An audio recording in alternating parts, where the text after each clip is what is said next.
So, hello to all the fans I don't actually have yet, as this is the first video I've ever done. I'm a fan. They ask you how you are, you just have to say that you're fine when you're not really I'm fine. going to be talking to my mum, Maureen, just about, just a general chit-chat about the situation we all find ourselves in terms of how we're all dealing with quarantine and lockdown. And given the fact that I had a bit of an anxiety meltdown last week, in which this woman helped me out a big chunk to kind of get through it and get my head screwed back on, I thought it'd be a good idea just to have a general chit chat about how she's dealing with it, how I'm dealing with it, quarantine. And This is the dog. So this all occurred because last week, or was it a little bit the week prior, I was just having crazy anxiety about getting the virus, thinking that I'm going to die. Then when I realised I didn't have the virus, I then thought I had some underlying health condition. That then led me to getting pains in my chest. 2 hours later. And I thought, shit, I'm going to have a heart attack. Then when they subsided, I still thought there was something wrong with me. FBI, open up!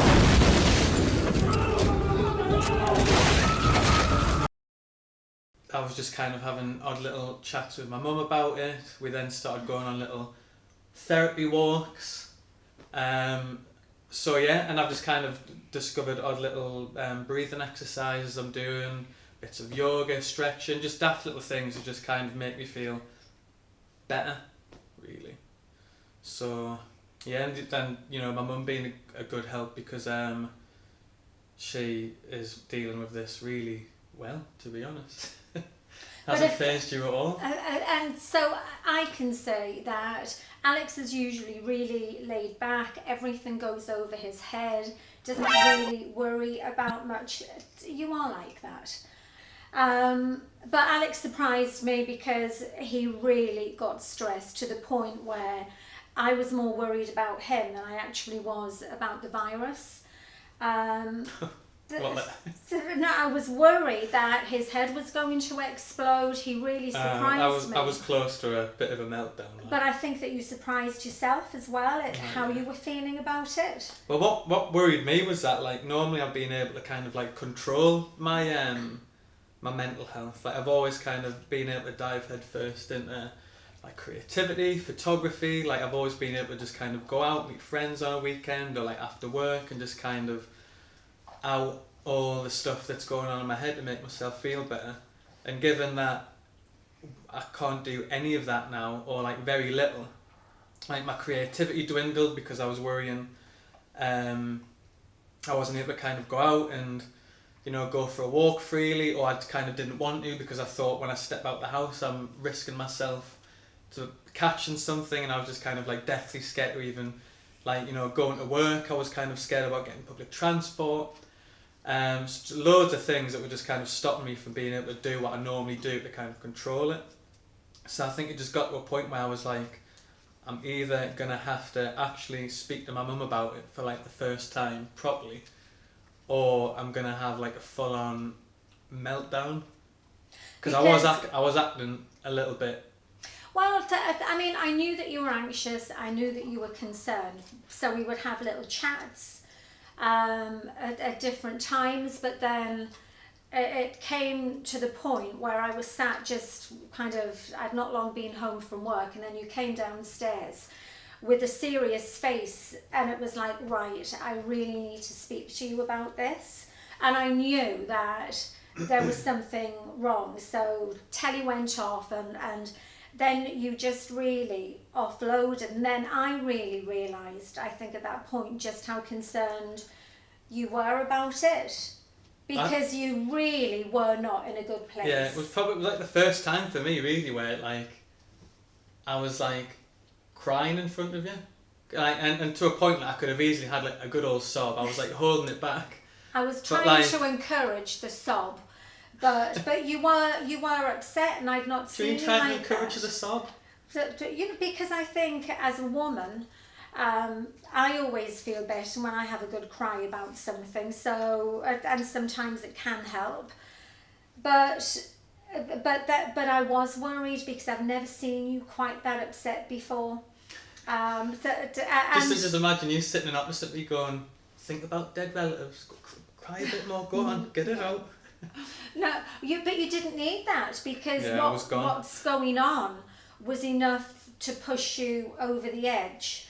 And from then I kind of realised that maybe you have got underlying anxiety perhaps, but you've helped manage it because you write about it and you put it into your creative projects that you I think do. a lot of the time I've kind of probably denied myself a bit that I've actually, like, I've always in my head kind of thought I've spoken to like my mum and my sisters about what's going on, because I like write stuff on like my blogs and put things out on my website, and it's kind of like a bit of a passive way to kind of be like, well, you can find out how I'm feeling because I've written something down. When it, like, so in my head I was like, oh well, they all know.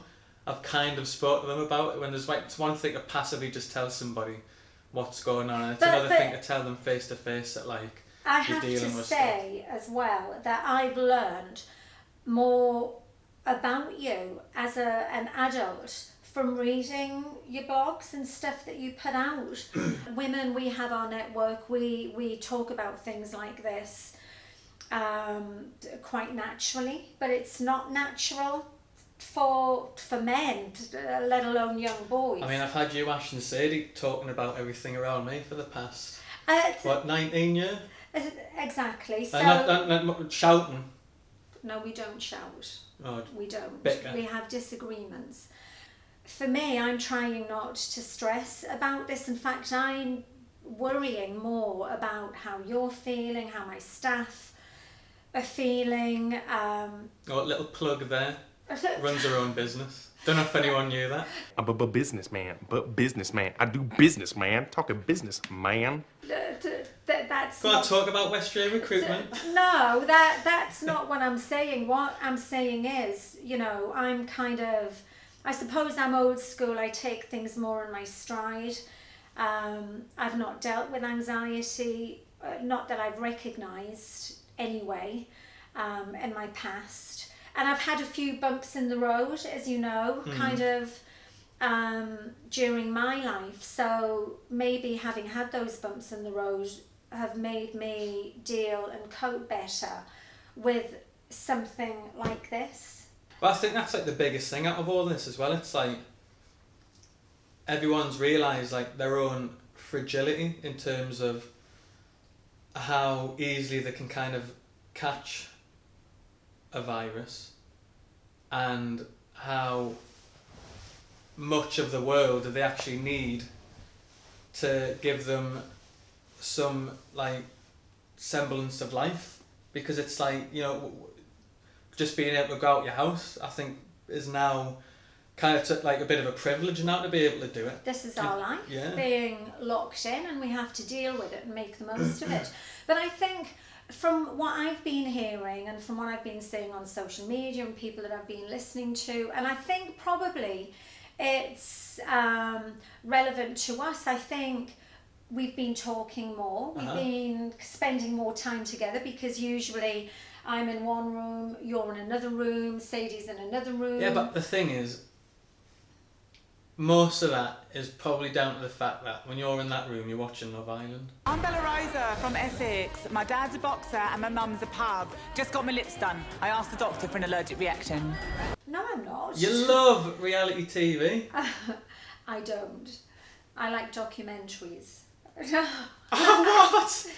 And I have to Love watch Island, it. Big Brother, No, Buddy can't pay, SAS. we'll take it away. I don't mind the SAS chaps. It has to be said. Just because they're good looking. But there again, you know, I mean, actually that's quite relevant, because right now it's psychological, isn't it? How you deal with it as well. So yeah, we've had our freedom restricted. It's not great, but hopefully we'll come out of it people will be kinder. Yes, the world will change, but hopefully it'll change for the better. Yeah, I think it will. I mean, I doubt we'd ever end up doing this if this never happened. I probably wouldn't have been comfortable enough to do it if it never happened. Well, I don't know how long it might have taken. It has been quite good that, you know, again, I've opened up more. It's kind of like, weirdly as well, it's kind of like, because I've always kind of staved off having to admit myself that I could probably do with going to therapy, because again, I've always kind of thought I've always had like a good set of tools around me to be able to kind of deal with, you know, my down days and, you know, days where I have like bouts of bad mental health. But then this has kind of taken me to a point where I've kind of realised a certain level of, you know, I've got like levels, and like I've reached one, and, you know, it's kind of made me realise now that, like, you know, I need to like talk to somebody. It's kind of like unearthed some part of me that's kind of made me think, right, why has this happened, and, you know, what is the reason for me having anxiety around like the current situation, and why did I get to a point that I needed to kind of say something to my mum? Because I think if I didn't, I definitely would have had like a panic attack or like a bit of a meltdown. I was on a spiral. But you've and are using strategies that's helping you that you've not used before. My mum's walked into my bedroom a few times now where I've been lying flat on the floor doing some breathing exercises. And I was but wondering they work, what though. I was getting up to. They work though. But you've dealt with it quite well, because you've gone from being up there to being on a level now, and because you were getting pains and What did you say to me as well? Mum said she realised there was a change in me because I wasn't going to the fridge as much. Yeah. He eats loads, you would never guess it. But like literally, there is never anything in the fridge for anybody else to eat. And it's kind of, I went to the supermarket, got a big shop, the fridge was full, and then like 3 days later it was still full, and I'm thinking, there's something not quite right. And then it just all kind of started to become real. And I realised what was happening, but now your aches, your pains and everything have gone, because every day you were getting chest pains, your ribs were sore. Yeah. But in my head, like, it was just a didn't. terminal It didn't. illness. Yeah. It was a terminal illness. I was to in the ground. point where I was thinking, I'm going to have to get an emergency doctor's appointment. We were going for blood tests at one point. Well, I was going for a blood test. I was thinking, how will I be able to visit him in hospital? How, you know, it was just... I'd have been there, like, honestly, I'd have talked my way into kind of being put on, like, a drip, having a catheter inserted. I'd have been like... Honestly. And then that fueled my anxiety. I was more anxious about that, losing a child, because he'd convinced me that he had like weeks to live. That's really how bad it got with you, though.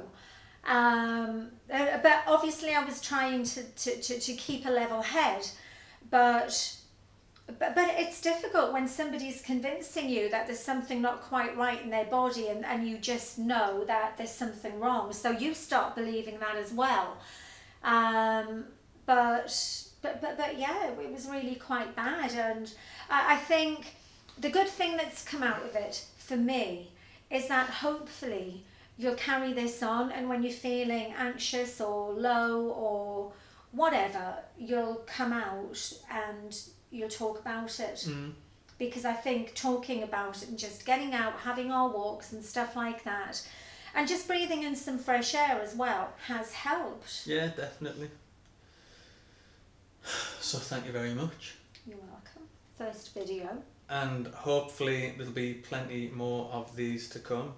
Not saying that the lockdown's going to go on longer, we don't know. He might allow me to do one more if I promise not to interfere. So you might see. Promises made. We'll see what happens. Until next time. Bye.